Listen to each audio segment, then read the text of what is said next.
Tout-Puissant, celui qui a créé un Sam et au Cameroun, eh bien, qu'il était innocent.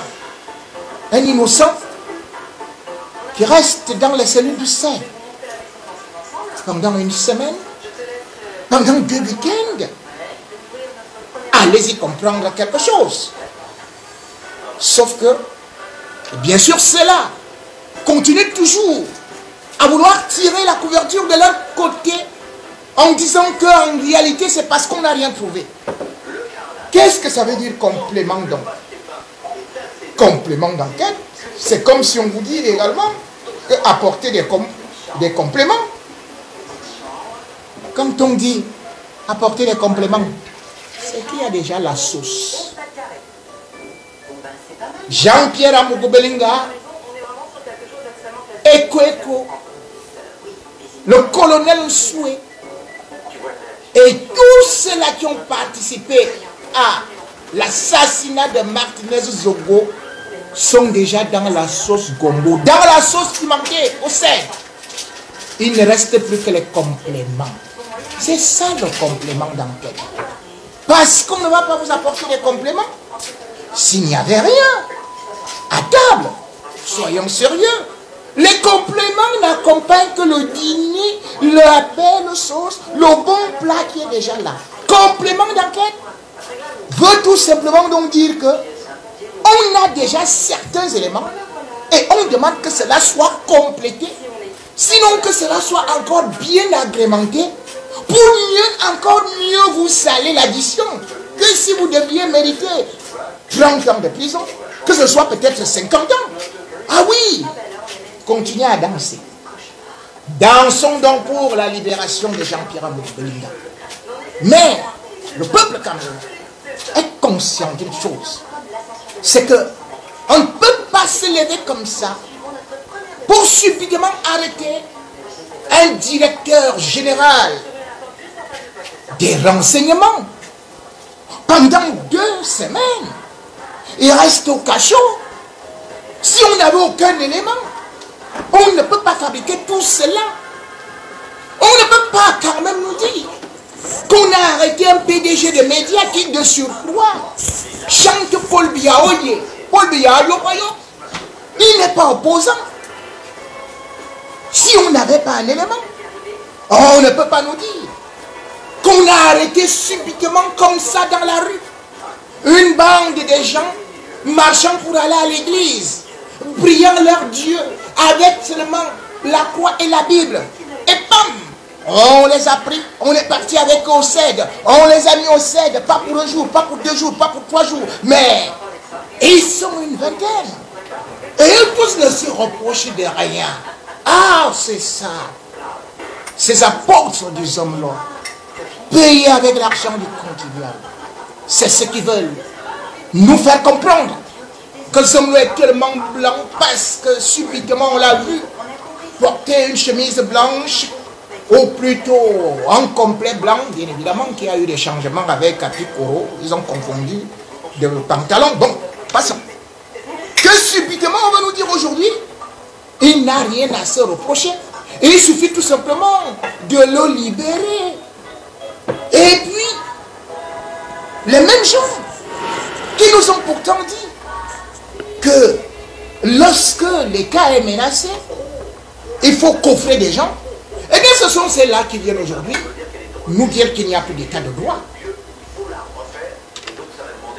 Quand on vous dit qu'il n'y a pas d'état de droit au Cameroun, vous dites non.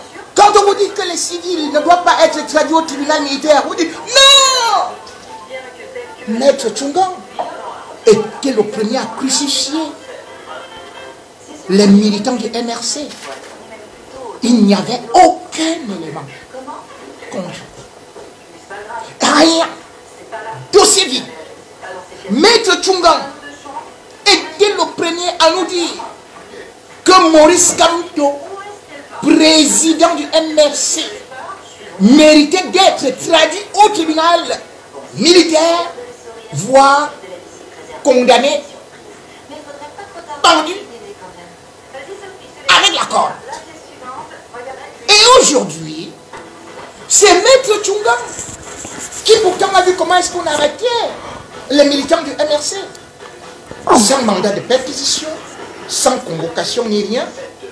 Qui va maintenant dans cet immeuble étant pour faire des chants sanguinolents en disant oh là là, on n'a pas respecté la procédure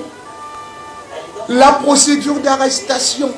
Ah oui, monsieur Maître Tchunga, puisque monsieur Jean-Pierre Amougou-Belinga, tes clients et toute la bande de barbares de la DGRE ont respecté la procédure de l'assassinat.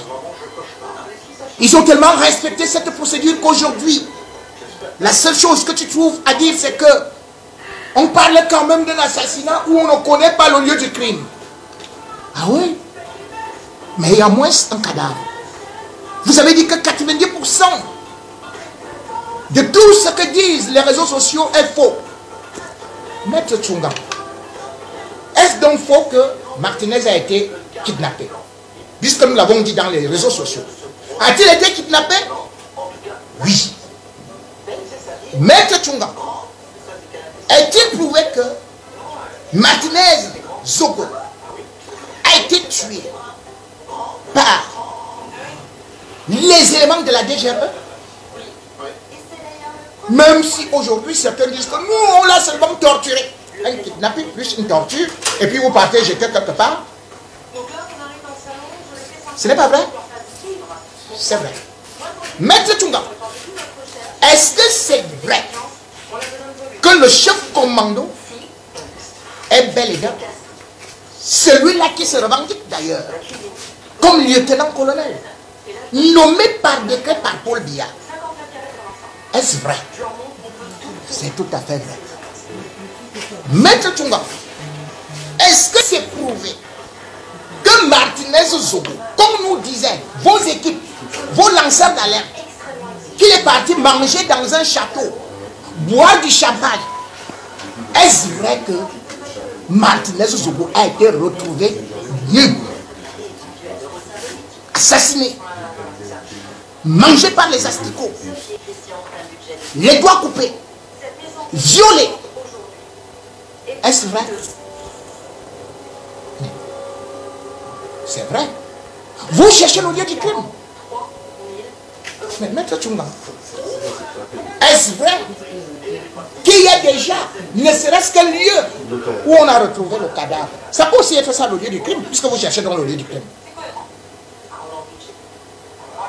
Mais pour l'instant, c'est lui qui a dirigé les opérations, à savoir le lieutenant-colonel, le commandant des opérations de la DGRE, vous dit que c'était au sous-sol de l'immeuble. Et puis, c'est lui qui le dit, c'est pas nous.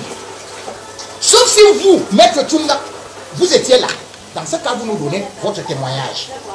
Vous-même là, vous devez être interpellé, Maître Tchunga. Parce que peut-être vous étiez dans la voiture même avec Jean-Pierre Amougou-Belinga, parmi les deux personnes qui étaient là. Qui vous dit que vous n'étiez pas là? Pour l'instant, on a souvent vu des avocats qui sont aussi des criminels, qui sont des assassins. De toute la façon, qui s'assemblent, se ressemblent. Puisque vous n'avez défendu que des crapules. Vous n'avez défendu que des piètres individus avec des mains trempées dans le sang. Vous êtes l'avocat de la pègre, donc vous faites partie de la pègre. Pourquoi n'avez-vous pas révélé aux journalistes que dans les environs,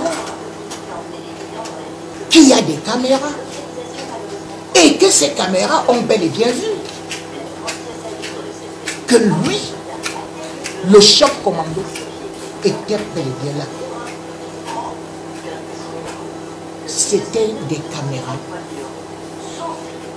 d'autres structures privées, puisque la DGRE s'est arrangée à éteindre toutes les caméras Je parle de Martinez.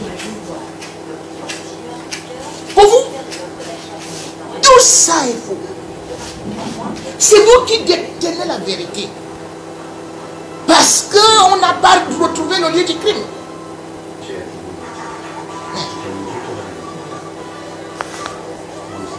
Vous vouliez qu'on retrouve le lieu du crime. Déjà que vous niez les évidences. La première évidence que vous avez voulu balancer en conférence de presse était de faire comprendre aux gens que l'immeuble Ekan n'a jamais eu un sous-sol.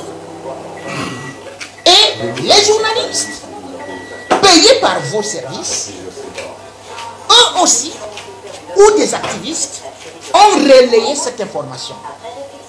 Que l'immeuble Ekan a 0 sous-sol. Que les gendarmes sont arrivés, ils n'ont jamais vu de sous-sol à l'immeuble Ekan. Ce qui signifie que toutes les déclarations de Jipo de Mingono sont fausses, puisqu'il n'y a jamais eu de sous-sol à l'immeuble Ekan. C'est ce que vous dites. C'est ce que vous avez affirmé devant le monde entier. Et c'est ce qui est actuellement relayé dans les réseaux sociaux. Sauf que vous n'avez pas dit que vous n'êtes pas un expert, puisque vous n'avez pas fait le tour de la maison avec tous ces journalistes. Vous n'avez pas présenté le plan de construction de cet immeuble, puisque avant de bâtir un immeuble, il y a une autorisation de bâtir à la mairie. Et cette autorisation montre bien qu'il y a un sous-sol. C'est qu'on voulait transformer cela. Tantôt parking souterrain, tantôt mis au terre, tantôt rien. Il n'y a plus rien. C'est ce qu'on dit. Présentez-nous le plan de ce bâtiment. Mais pour l'instant, puisque je ne vais pas me baser sur mes témoignages, je vais me baser uniquement sur les témoignages de vos propres journalistes. Les journalistes de Vision 4, je dis bien journalistes de Vision 4, qui vont nous présenter l'immeuble Ekan. Et chacun d'entre vous, puisque vous dites que je relaie les fausses informations, que j'invente, chacun d'entre vous, je l'invite à écouter ce reportage signé Vision 4. C'est pas moi. Et comme ça, on va continuer. C'est un véritable joyau architectural qui sort de terre en plein cœur de la capitale politique Yaoundé. Constitué d'un sous-sol, d'un rez-de-chaussée et de 10 étages, l'immeuble qui va abriter l'ensemble des bureaux administratifs du groupe L'Anecdote prend très rapidement forme. On y va, je reprends. Peut-être que vous n'avez pas bien suivi. Vous avez bien suivi un sous-sol. Vous commencez au début, attendez. Vous attendez. C'est un véritable joyau architectural qui sort de terre en plein cœur de la capitale politique Yaoundé. Constitué d'un sous-sol, d'un rez-de-chaussée et de 10 étages, l'immeuble qui va abriter l'ensemble des bureaux administratifs du groupe L'Anecdote prend très rapidement forme. Le président directeur général du groupe L'Anecdote, Sa Majesté Jean-Pierre Amougou-Belinga, a effectué une visite en compagnie de ses collaborateurs sur le site de construction de ce nouvel immeuble siège du groupe L'Anecdote au quartier Warda à Yaoundé ce mercredi 1er juillet 2020 pour toucher du doigt l'état d'avancement des travaux. Le taux de réalisation de cet édifice à ce jour a été salué par Sa Majesté Jean-Pierre Amougou-Belinga. Notre visite aujourd'hui avec les collaborateurs de Vision 4, c'est pour voir si le maître d'œuvre obéit au cahier de charges qui lui a été assigné. On est persuadé, nous sommes convaincus que les travaux se passent dans le meilleur des mondes et que sans doute en début d'année, notre groupe pourrait regagner son siège. Le maître d'ouvrage en charge de la réalisation de ce projet a affirmé que pour cette première phase, les travaux du gros œuvre sont entièrement achevés et d'ici la fin d'année, la première partie pourra être livrée. C'est un projet qui se déroule sur 2 phases. La première phase que nous avons entamée le 1er avril 2019. Nous sommes rendus aujourd'hui à 15 mois de travaux. Dans 15 mois de travaux, vous pouvez voir l'avancement des travaux que nous estimons ce jour à 65%.